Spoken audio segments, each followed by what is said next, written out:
I'm not Ben. And I'm Ernie. And this is still Budget Nerds.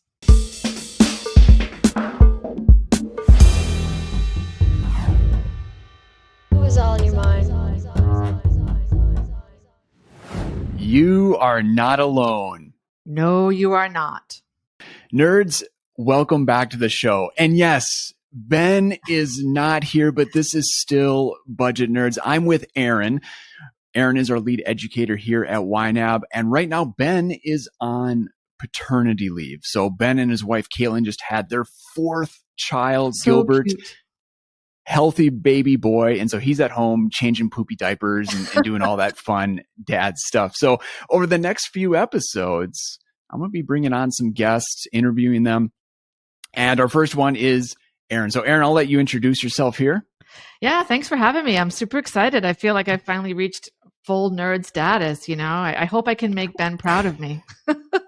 You've always been a nerd, Erin. You're like the biggest nerd here at YNAB. So Thank you. I appreciate this that. is long overdue. Long overdue. Yeah, I mean, I do a lot of the teaching around educating around here and developing content for our customers. And yeah, this has always been a dream of mine to come on Budget Nerds. So happy to be here. All right. So there's a million things that we could nerd out on, but we decided to talk about home stuff, specifically mortgage pay down. Yep. And home renovations, which you just completed a kitchen renovation. So let's start by talking about aggressively paying down that mortgage. Give us the story here. What inspired all of this?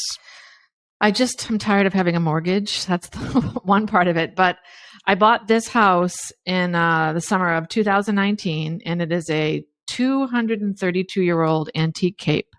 So it's just a lovely, charming property, and it was super well maintained by the previous owners. But, you know, I'm closing in on retirement. I'm closer to retirement than not at this point, and I don't want a mortgage when I retire, and I want to live in a house that I own. I really want that. So I took a 15-year loan on the house, but I'm trying to pay it off in under 5. So it's aggressive. Yeah. So when did you decide I need to get rid of this as fast as possible? I knew when I bought it that I was going to try to pay it off pretty quickly. In fact, that was something that when I was looking at houses, I knew that I would probably take a 15 because there's really no downside to taking a little bit longer mortgage. I had a pretty good down payment from the house I sold, but I just knew that I didn't want to get so overextended that I couldn't pay it off before retirement. So it was always the plan that I would try to do this. So. And correct me if I'm wrong here, but were you and Ben in competition see who could pay off the mortgage? Okay, that's what I thought. Yeah. I thought I saw some slacks back and forth there. It was a friendly competition though, and I'm super happy for him that he finally paid his off. So it just inspired me to work harder. That's all. So there we go. All right, well, let's get into how you're actually aggressively paying down. So yeah, give us all the details. Just nerd out. Don't hold back. Well, I obviously have a category for it, and I have a category for extra payments, but I handle that kind of uniquely. So it's an accelerated biweekly mortgage. So I pay 26 payments a year. So as far as it's almost like 13 months, if you think about it. So I had to do a little math and say, well, if I multiply all of the payments by 26 and then divide by 12, that's what I need to set aside every month. And so that's my, how I came up with my monthly payment. And then I knew even before when I took out the loan, like I knew that I was going to be able to pay more than that. So I add extra principal to that every single payment. And it's all set up automatically at the bank. It just transfers automatically an extra amount on the principal every 2 weeks along with the regular payment. And all of that, I just kind of keep locked into that one mortgage payment category because it's just fairly consistent and I don't have to, do anything different there, Does that make sense? So is this a bi-weekly mortgage? Like those are the terms from the bank, or is it a monthly mortgage that you're just paying bi-weekly on? Nope. It's bi-weekly from the bank. They offered this. They call it an accelerated because of you making 26 payments. There's also like the kind of loan where you can make 2 payments a month. Like maybe you make a payment every 1st and every 15th, but this one's just this way. It helps knock down the interest if you do it this way. So I said, yeah, I'll go with that. So, I almost went with a 10. But I'm a little risk averse. So I was like, well, if I just take the 15, there's really no mathematical difference if I'm going to be aggressively working on it. I just felt like just in case something happened, I would have a little bit more wiggle room there. So makes sense. Now, so you have it in the budget. Mhm. You have it all set up in that category. Yep. Those biweekly payments. And then what about the, where you get those windfalls, Yeah. right? Or some extra, or, how are you figuring out how much extra you can pay? So, and are you kind of creating yeah. this timetable? Like, Yes. here's when I want to pay it off by. I wanted to have a concrete plan. Obviously this is a forecast model. I'm counting on, like you said, certain windfalls. I have a little side hustle that's kind of seasonal that sends me a little bit of money now and then. So I searched around that first summer I bought the house and searched for something that I could use. And I found a spreadsheet, and there are a lot of sites out there. Maybe we can drop a few in the description for folks to kind of play around with. Sure. But I mean, we would never forecast in our budget because we only budget with money that we have. But this isn't budgeting. This is like, I'm trying to look ahead to see how quickly can I knock this down. And what I loved about this spreadsheet is that it was designed exactly for the accelerated biweekly that I was on. And it allows, so there's a column in the spreadsheet for the regular payment, which it calculates for you when you put in the interest rate and the terms. Then there's another column for regular extra payments, which is what I'm doing every 2 weeks. I just have this regular extra payment going on, the principal. And then there's another column for irregular extra payments. So that's like those windfalls, like a tax return or something like that.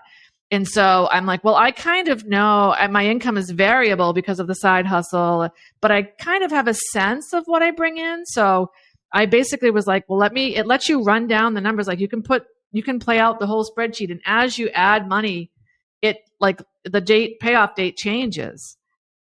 And so I just sort of said, okay, well, I think in the fall of this year, I'll probably get this much extra. That's about what I usually get, or it's even a little conservative. And I just worked my way down through, and it's got me paying it off basically 2 years from now. I should be mortgage free. Whew. Yeah. And then what That's happened exciting. was, it wasn't originally that quick, but it was going pretty well. And those extra payments the regular extra payments, I'm like, this is pretty easy. I feel like maybe I could do a little better, So now I have it set up in the model, like every 6 months or so, I add another $25. And you'd be surprised. Like now I'm kind of at a point where I've been so aggressive with it that there's not really, it would take a pretty decent windfall for me to knock it off like a lot sooner. But that's okay. I don't think I can squeeze much more out of this, like without really affecting my standard of living. And there's only so much I'm willing to do to get rid of it. Sure. Because I'm thinking, if you're just 2 years out, then what's to prevent you from just going extreme, and cutting from all the categories until you get this thing paid off? But it sounds like there's a certain standard of living that you want to maintain. Like 2 years is a long time to go really extreme. I could see getting like 2 or 3 months out and going, all right, let me just see if I can empty some categories here and just get this done. But I don't want to feel like I can judge that right now because I'd have to see the state of things, at that moment to really decide. But I'll be really happy if I can meet this goal. And if not, even if I had to miss one of those lump sum payments that I'm kind of anticipating, it still wouldn't push me back more than a month or so. So it's okay. I really should be done ahead. You know what I mean? She's knocking on all the wood here. Now, do you use targets in your budget? Not for this because, I just kind of copy the budget from last month. I know, okay, I've got to make sure that I set aside this much money for the mortgage every month. And so I just do that. And then for the windfall mortgage payment category, I don't really know for sure. So I don't want to set a target on that since I'm not confident, so. Sure. It just seems like right now you're pretty dialed in, right? You have this forecasting sheet, how much you need to contribute every single month. But I'm guessing maybe at the beginning of all this, when you bought the house, figuring out the numbers, there was probably a lot of looking at the budget, going through every single category and seeing where you can trim to get as much money as possible for the mortgage. Right.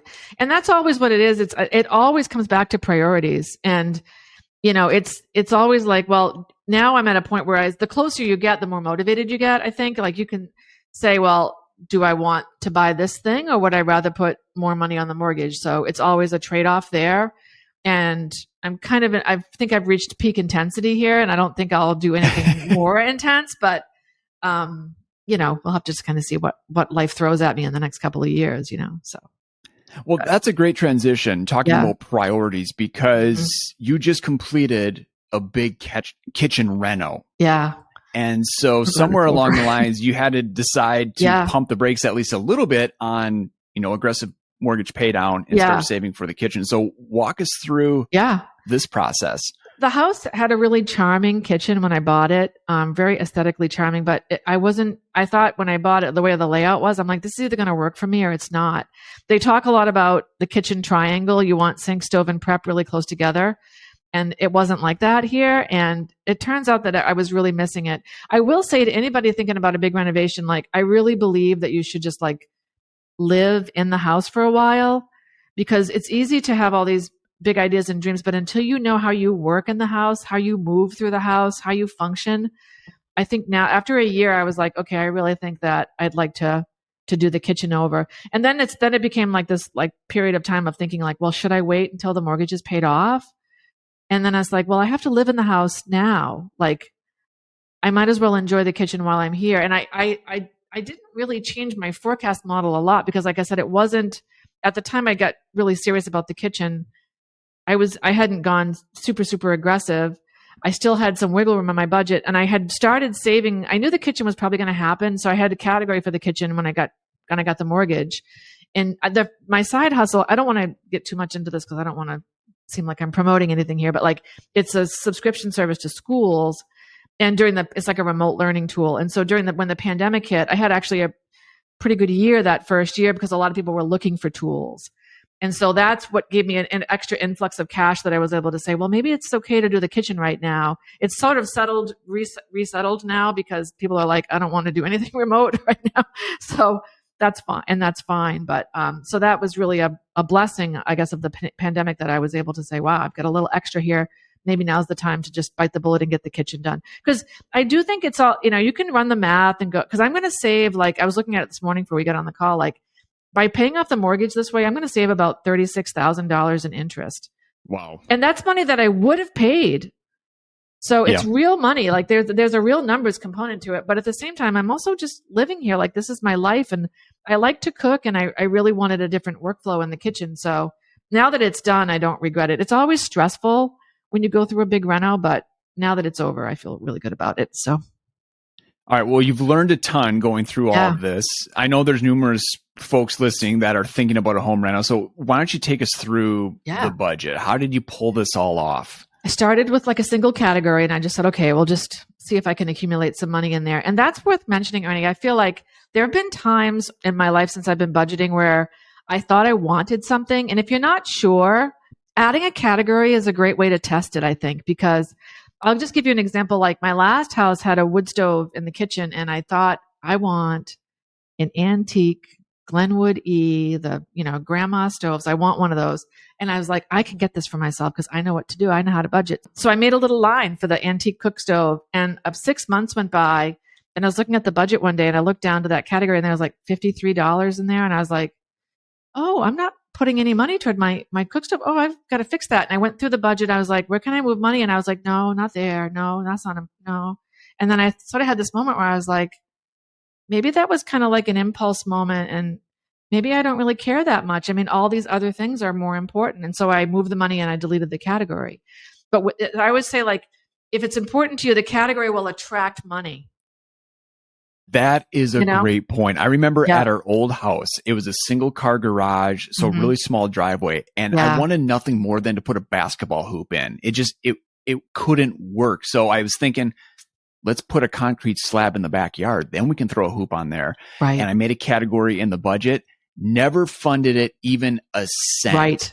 And then I got to the point months later, I'm like, I don't really want to do this. So I deleted it. And I'm really glad I just didn't on the spot decide, let's do this, put a whole bunch of money towards it, and then realize, boy, that was money spent, not well spent. It slows you down. Like, and when I was just drove down to Virginia, and I was using my phone as the map feature on my phone for directions, and I'm in my 50s now. My eyes are old, and I couldn't see the phone. And then I was meeting up with Ben, actually for some video work, and he had this rent-a-car, and it had this map built right in. And I was like, I want one of these. I was all fired up about it. And I came home and I got estimates, and I'm like, it was almost $900 to put one in my car. And I was like, my car's 5 years old. Maybe the next car. I want my mortgage paid off. Like, it kept coming back to, I want my mortgage paid off, like, So those are, Yeah. it's a good way to like, the budget can slow you down from those impulse purchases, I think too. And so the kitchen category, meanwhile, was attracting money. And so then everything takes so long. It's a little bit better now, but like when I ordered the cabinets, like I ordered them last June and they didn't show up until December. I mean, this was a lot of the pandemic supply chain stuff, like the guy told me, look, like we're really on back order right now. And so they were upfront about it. But so I knew, I'm like, okay, I've got another stretch of 6 months here to keep saving and I'll just keep working on it. And so then I started getting estimates and then this lump sum started to become more defined. So I made a group for the kitchen renovation and I broke it out. So like when I got an electric estimate, I made electrician and I put the target on that. And this is how much money. That's when I started using targets like pretty aggressively. And I ended up with like electrician, plumber, heating and gas. Cause it was not a simple renovation. I had to move some plumbing pipes. I had to move some heat around. Like it wasn't just like swapping out cabinets. I was changing a whole layout. I had to run a new propane line. So I had a line for each one of those things. And then I had one line in that group for supplies. And they had given me, the carpenters had given me an estimate for supplies, but I was like, I am going to pad this. This is going to be my emergency kitchen remodel money. And so I went into the remodel feeling pretty good about the estimates. I think it was kind of powerful having a budget because I could say to them, guys, I don't care if you need to shoot a little high on the estimates, but I need to know, like, if you want me to write you a check at the end of this, you've got to give me a good, decent estimate that's accurate, somewhat. And they all came in really pretty close. I think, I didn't have any big surprises. So there were some. There are always surprises, but, So before you even started working with the folks that were, doing the work, right? Did you have an idea, like ballpark, this is how much I think I'm going to need? I had these like dreams in the beginning that I was going to be able to really do it for like under 10,000 or something. And then reality hit me pretty quickly when I started pricing things. And I was shooting for, I don't know what the total is, Ernie. And honestly, I don't even know if I'm ready to look at that number right now, but I know it was probably somewhere around the $20,000 range. And the interesting thing about that is that that's what the woman at one of the cabinet places told me. You're not going to get out of this for less than that. And at first I was fiercely resistant, but I had to get all new appliances. So it just adds up. These are things that add up quickly. It's not like nickel and diming your way there. Like it's just big ticket items. Cabinets are expensive. Countertops, it's all just expensive. So, Okay. So yeah, just that you had that general idea and then in that single category. And then once you actually pulled the trigger on this thing, breaking it out into individual categories and then really dialing in what that lump sum needs to do. Right. And I had to shuffle it around a little bit. Like the electrician came over and they gave me an estimate and it was pretty accurate. But then I realized I'd forgotten like 3 things I needed them to do. So I emailed them back and was like, I need to add this. And I totally understand that that's going to change the estimate. So I padded the estimate a little bit more. He kind of gave me, I think this is going to cost about this much more. And, everybody was really pretty close. So I didn't really have any big problems with that. But it was like, there are surprises, like, and I made some trade-offs, like I had to have the carpenters do a couple of other things too.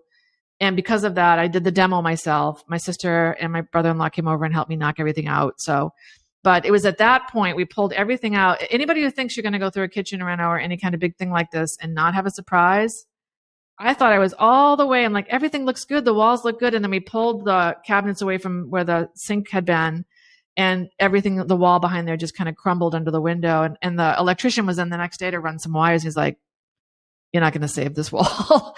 So I said, maybe we can patch it. He's like, you're not going to. And the carpenter came in. He's like, it's going to be cheaper and quicker to just drop everything, re-insulate and drywall it. And there is something to be said, I think, for that too. Like if people are considering a renovation, like I didn't want to make part of the reason for padding that category was I didn't want to make any stupid decisions because when that was all dropped, he's like, Erin, we really need to put the right kind of insulation back here. Well, this is my only chance to do it. And there was no way anybody could know until we had it all opened up. You know what I mean? So you want to be able to say, no, let's do this the right way. So, I don't regret anything like that, but you just have to be prepared for that, so. But. Now you mentioned trade-offs and I'm so glad you did because obviously with this, you had a ceiling, right? There was, you just weren't going to go and pay whatever it took. So talk us through the trade-offs a little bit, because I think that's really good as we think through no matter what the priority is, right? Right. We have to deal with a finite amount of cash here. It's the same way I approached the new car when I bought my car back in 2017. I knew I had money at the time. I was renting, I was between houses, and I had a bunch of cash. And I was like, I'm just going to buy a car. I'm going to try to get it by without a payment. And so I'm going to have to really think about what I want. And I sat down one night and I made a list of there were features on the car that I had been driving. Like it had cruise control. And I was like, how many times have I used the cruise control and I could only think of once or twice. And I was like, okay, I'm not going to let them talk me into that.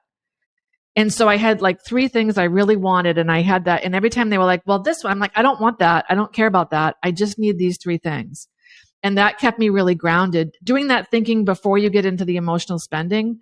So I knew I wanted a farmhouse apron sink. I wanted this kitchen to match the aesthetic of this 230-year-old house. And I wanted nice cabinets because I felt like if somebody comes along, the next homeowner, and they want to swap out the countertops, they can. I put butcher block in, they can swap it out, or they can swap out the floor. But the cabinets, I really wanted decent cabinets in there. So the plumber was when he came over, he's like, now this is a faucet that I recommend. It's a Kohler, and he gave me the name of it, and I looked it up, and I was like, the budget says no to this. I was just and it was probably a great faucet. And I looked at other faucets that were similar, and the way I would try to buy things like that is I would look through, okay, this one has thousands of reviews. All the reviews are 4.5, 5 stars. That feels like an okay risk. And it's the best faucet I've ever had. And I think that's another thing people get caught up in is when you're buying all these things, it's all kinds of new and shiny. And this one has a 3-cycle dishwasher, or this one has a special ice maker. Or all these things come at you. And it's at the end of the day, it's just my refrigerator. At the end of the day, it's just the faucet. I'm not thinking about every feature later when I'm using it. And so easy to get caught up in that. But I was grounded by, I'm not going to go to $30,000 on this kitchen. And it's so easy. Oh, get the better faucet. Oh, get the other model of this. And before you know it, you've added $5,000. So just knowing that, no, these are the things that are important to me. I want this sink. I want decent cabinets. I got beautiful hickory cabinets, which look great in this old kitchen with the exposed beams. And then everything else was up for a budget consideration. So somebody said, oh, you got an entry-level refrigerator. It's a brand new refrigerator. It's a GE. It has 5-star reviews. It's fine. Now, but I would also say, though, if somebody else was doing a kitchen, mine doesn't have a water thing or ice maker, but if somebody really loves that and really wants that and all their kids drinking out of get the water and ice out of there every day, then you should get that. Absolutely. People should get what they want. All about your priorities. I just didn't care about that. And so by being able to say, no, this is important. This is not. This is important. But doing a lot of that thinking ahead of time can help ground you when you're in the emotion of the moment of, ooh, look at all these faucets in the aisle here. No, doesn't matter. This one's great. It works fine, So. Yeah. And that idea of, questioning everything, every assumption. Right. I love that. Going back to the features you were looking through in the car, because you might think through some of those things in the rental and be like, oh wait, everyone else is doing this, but you know what? I really don't care about this. And so, love it. Yeah. So now, I was looking through I don't have any regrets either. That's the thing as I look back now and I don't have any regrets. And, so that's the way you want to feel after spending a lot of money, so. Oh, absolutely. Yeah. Now I was looking through the notes, that we kind of prepared before this. Yeah. And you had an interesting comment about budgeting more for takeout. Talk about that. I had high hopes for myself. I'm like, I'm going to buckle down. I set up a little makeshift kitchen here in the dining room. Fortunately, I have a lovely dining room. It ended up being surrounded by all the cabinet boxes, and I had a little hot plate. I had a little microwave set up, but that was only exciting for 3 or 4 days. And then I was like, I think I'm just going to order out some Applebee's. And I think when you're living without a kitchen, I think without a kitchen is probably not as hard as being without a bathroom, but it's pretty hard. So but giving yourself a little grace there, knowing that I'm no, I knew this was going to be a little rough stretch. And I also put some things in the freezer that could be reheated easily. So if there are ways to kind of prep for that and be a little budget conscious, but I was grateful for the little bits of takeout and restaurant food that I got during that stretch. Then the last week or so, I didn't care at all. I ordered out every day. I've had it. I'm done. I'm done. This is my reward. I got through this because it's such a big undertaking. And I was thinking back to like I did a kitchen remodel back like in the early 2000s on my last house, and I didn't have a budget then. And I had a bunch of cash because I had sold a house and I had some cash I took out of the sale. And I didn't have a budget. So I was just spending and spending. And I eventually ran out of money, and I ended up putting some of it on a HELOC and some of it on credit cards. And it was that debt that sent me searching for a budget. So interestingly, I didn't have any stress along the way, no financial stress. But once the bills came in, then I had financial stress. This time, the stress was more like just trying to make sure that I was mindful and intentional and staying within the plan and rolling with whatever punch I had to roll with, like the wall behind the sink and all that stuff. So, but it was, now that it's over, like I don't have much stress at all. So, okay. That had to be an amazing nerdy moment, like so redemptive, right? The reno that got you into debt and brought you to YNAB, and now you did it a completely different way, and just different way. I can just imagine you standing in your kitchen, big grin, nerding out, looking at the budget again. Now, I will offer a confession. There's one thing I did because I had experience doing a kitchen before, and I know that there can be surprises. I really wanted to hold on to cash. So I got the appliances and the sink on a 24-month no interest loan through one of those big box stores. And so I was like, I could write the check today, Ernie, but when everything was done, I was like, because I just wanted, if I needed more cash for a contractor, I couldn't put that on it was going to be harder to put that on a credit card. Like, so I was just like, it's not going to cost me anything. I've played this game before. I always play to win. So I knew that I would not get caught by it. So I still have that balance. And I was like, why am I not paying this off? Because I could just pay it off. And I think it's because so much money went out the door in January. I'm just in a little bit of like, whoa, like I just need to take a breather. So I've just got an automatic payment set up, and it's not costing me anything. There's literally no interest. Right. So why not hold on to the cash for a little bit, and I'll probably knock it out by the end of the summer. But but I wouldn't recommend anybody play that game if you're not totally because they're playing to win too. And if you don't pay it in time, it's 25% interest, and you got to pay all the back interest. So, you've got to be very, like, if I didn't know I could write a check for it at any point, then I wouldn't have done it. But it was just a way of like, let me just hoard cash a little bit because I've been through this before, and I know that things can pop up and you can get surprised. And I didn't want to get to a point where I'm like, I couldn't do the last step of hooking up the stove. Like that would have been bad. You know what I mean? So it didn't end up. Makes sense. I'm a little risk averse, like I said, so. But. Well, any other last minute tips here on anyone thinking about going through a home reno? Just make sure you get a lot of estimates and trust your gut. Like I went through 3 plumbers before I finally found the one that I felt the best about. And I'm sure they all would have been okay, but this pipe I had to move was a little tricky, and it was a vent pipe. So it was pretty important. Like you didn't want to mess it up. And this guy actually, was recommended by a friend, and he actually did other things. He was able to hook up the gas line, and he was certified, licensed to do that. And he was also licensed to do heating stuff. So he was able to do a lot more for me.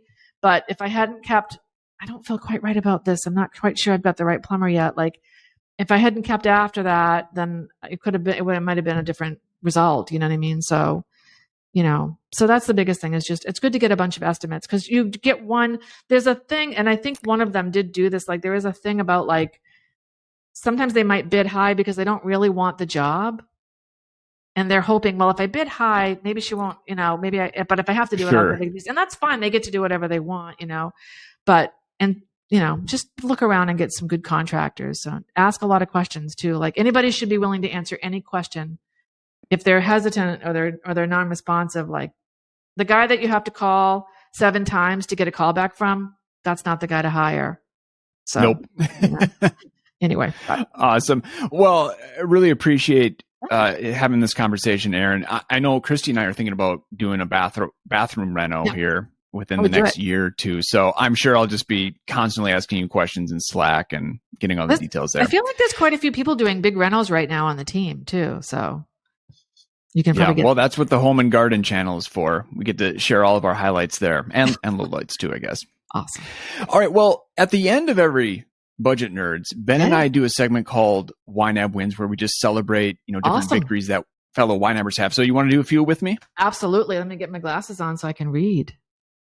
Good, because I don't know what I would have done if you would have said no. No, Ernie, I'm not interested in YNAB I'm Wins. here for you, Ernie. Right. I don't want you to be alone in this time of Benlessness, you know. Yeah, you are not alone. All right, well, let's head into some YNAB Wins.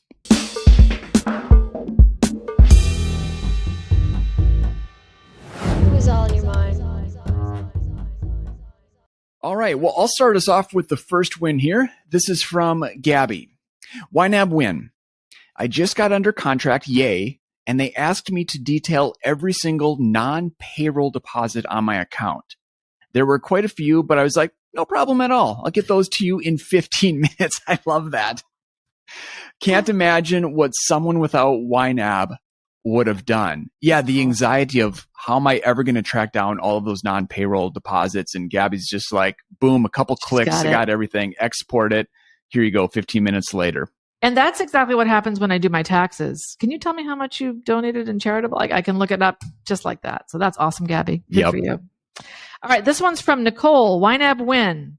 Started YNAB a year ago after we sold our condo, and the goal was to pay off the credit card each month while we waited for our new home to be built. Well, we moved in January 31st, 2022, and that goal has been achieved. So now I'm ready to start fresh and include new categories to go with my new home sweet home. Thank for the timely video on the category structures. Awesome, Nicole. That's great. That's a good thing to do, like start a new budget when you move, or it's because your payees all change, like totally good move. Yeah.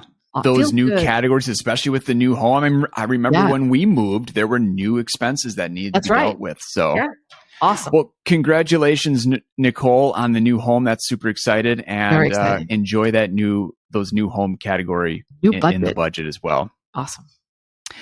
All right. Well, thank you, Erin. This has been a lot of fun. And thank you, nerds. We'd love to hear from you. If you've engaged in a home reno or thinking about one, want to share any tips, go ahead and drop those in the YouTube comments section.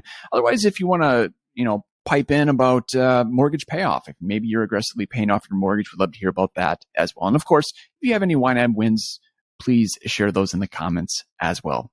Awesome. All right. Well, until next time. Yeah, you're welcome, Erin. Happy budgeting and take care, everyone. Bye-bye.